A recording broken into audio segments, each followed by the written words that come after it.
I think it's going to be tough. Yeah, I do feel that I'm heading on a plane in a moment to leave Ghana, so I can safely say that I think Nigeria are going to win, possibly 1-0, but it will be very tight, very close.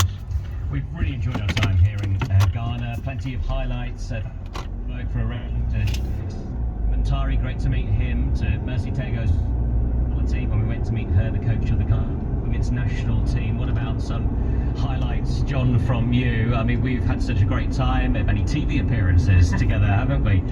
Eating the jollof rice, the wachi as well, sampling the local food and that atmosphere in Kumasi.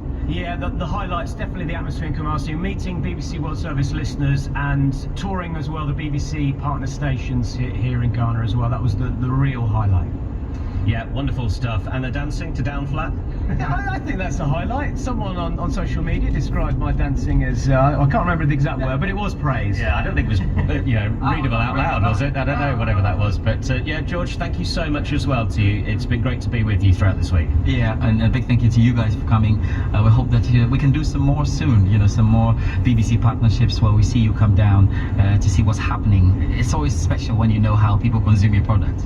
Yeah, it's wonderful to be here. Medawase? Ah, yes, Medawase, you got that very right. The tree's right on spot. Medasepa, yes, Medasepa. George, thank you so much. John, as well, it's been wonderful last week being here in Ghana. We're going to leave you then with the Ghana Lions, the Aston Villa fans who you heard a short while ago. They joined us on Sports World.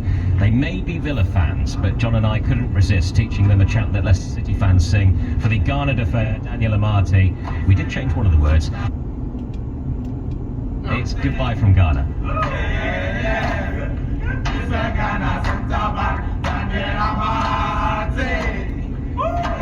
the hell? Got to love the Ghana Lions. They're huge fans of Aston Villa. As Lee James and John Bennett was saying, Villa, of course, play Wolves on Saturday. We'll have news of that, of course, on Sports World this Saturday. Once again with Lee James, who will be back from Ghana. But it was great to hear some of the Sports World team in Ghana over the last week. The second leg to come on Tuesday, Ghana and Nigeria. I'll mention the situation in Asia qualifying as well, because the 4 automatic qualification places have already been decided there. South Korea, Iran, Japan and Saudi Arabia are already through, which means Australia will need to come through the 4th round against either the United Arab Emirates, Iraq or Lebanon, who is still battling it out to finish 3rd in Group A, and an intercontinental playoff against the 5th place team from South America if they're to make it to Qatar. So a bit of an avenue for Australia to get through before they, if at all, make it to Qatar. We'll look at Oceania qualifying in a moment as well, and Europe after the news at 16 GMT. But Mani Jazmi from the BBC's World Football Programme has just landed in Qatar. I know what you're thinking, 7.5 months too early. But it is, of course, ahead of the World Cup draw, which takes place on Friday. Mani, great to have you live on Sports World. The World Cup draw, it's a fascinating experience. It normally, of course, takes place in a December, doesn't it? The December before the Summer World Cup. But it's April the 1st, this Friday. How are you looking forward to this week? What is this week going to entail for you in the build-up to that draw? Hello, Del. Yes, punctuality is my middle name, and I hate being late for anything, so that's why I'm here 7.5 months early. Just before I answer that, just a quick note on the Asian qualifiers. It is astonishing that Iraq have a chance of making the playoffs, and they are probably the favourites given the fixtures that remain on Tuesday. I mean, they are not a very good team, but if they go through, they will be 2 games away from reaching the World Cup, like Canada, for the first time since 1986. But here in Doha, yes, there's the FIFA Congress. Everyone's going to be piling in on Thursday for that. Croatia, the runners-up from the last World Cup, are in town. They've got a friendly tournament that they've got a match in on Tuesday. And as you say, the Oceania Oceania qualifiers are in progress. The semi-finals are taking place today, and Solomon Islands currently lead Papua New Guinea 3-2, coming from 1-0 down, and it's very, very likely that they'll play New Zealand on Wednesday in the final, and winners of those will go into a playoff in June. And then on Friday, everything, the culmination of the week will be in the World Cup draw, when 29 out of 32 teams will find out who they're playing. And I think off the top of my head, it's 9 other countries will be in the draw and will know who they might play if they go through in June. Yeah, and that's the weird thing about it. It's very unusual to have a draw, isn't it? Including nations who haven't yet completely qualified. Wales, my country, being one of them, winning to a playoff final that will take place in June. So my eyes will be on the World Cup. But it is strange that is happening, isn't it, Manny? Yes, it is strange. It's messy, but it's more than just a statistical quirk, because the fact that there are these teams remaining after the draw means that the seedings of the draw have been impacted quite heavily. Firstly, by the fact that Qatar are the first are a top seed, which means that a traditional top seed will end up as the second seed and will go up against one of the best teams. But also, all the teams who are left after this draw will become fourth seeds, and that could be Colombia, that could be Peru, that could be the USA. So there could be a really good, strong team as a fourth seed in the actual World Cup itself. So it makes the draw very interesting, and it opens up the possibility of a very, very difficult group, but also someone with a pretty clear path into the knockout stages.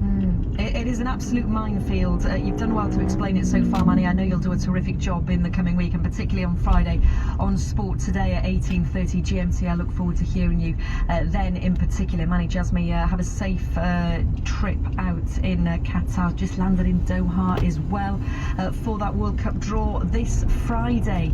Different to other confederations then, qualification for Oceania's teams has only just begun this past week due to the pandemic and travel restrictions in the region. And as Manny mentioned, Solomon Islands were playing. In fact, I think that match has just finished. Solomon Islands beating Papua New Guinea 3-2 in the first semi-final of those qualifiers. So they go through and will either play New Zealand or Tahiti in the final on Wednesday. Chris Wood, we know, is arguably one of the Kiwis' biggest names. He plays in the Premier League with New Zealand and became New Zealand's record scorer in their 4-0 win over Fiji last week, before adding another 2 goals to his tally in their 7-1 win over New Caledonia. He's been telling me he's relieved that the qualifying is finally underway. It's been a very long time coming, and left very late in the piece. Obviously, that's what happens when COVID is struck across the world. Brought up challenges that we never thought would happen, but that's life. It's nice to be here, nice to be playing in this competition, and nice to hopefully have a good chance of winning it. Yeah, and I suppose from your perspective, would I be right in saying you've probably been in England, haven't you, for most of the pandemic? Has it been difficult not being able to link up with your international teammates face to face? Yeah, most definitely has. It's something that you miss. It's something that hinders preparations going forward. We're fortunate that over the last 9 months that we've played quite a few games, which has been fantastic. And it's what we needed, because we've had to lead a lot of new players and a lot of young players, and they need a lot of experience to lead up to hopefully this campaign and achieving what we can achieve hopefully in the future. Yeah, and well done to New Zealand so far. You've hit the ground running. You yourself becoming New Zealand's record goal scorer. I mean, how does that feel? Oh, look, it's fantastic. I'm immensely proud of it.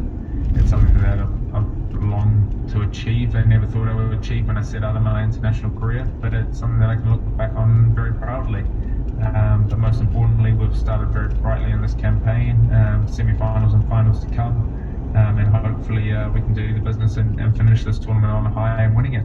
Yeah, you say it's something that you never perhaps thought of or dreamt of when you were younger, but perhaps maybe particularly in recent years, you know, pandemic aside, but particularly in recent years when you were nudging closer to equaling at 29 and then hitting 30 goals, you must have believed it would be possible, or at least hoped that it would be achievable.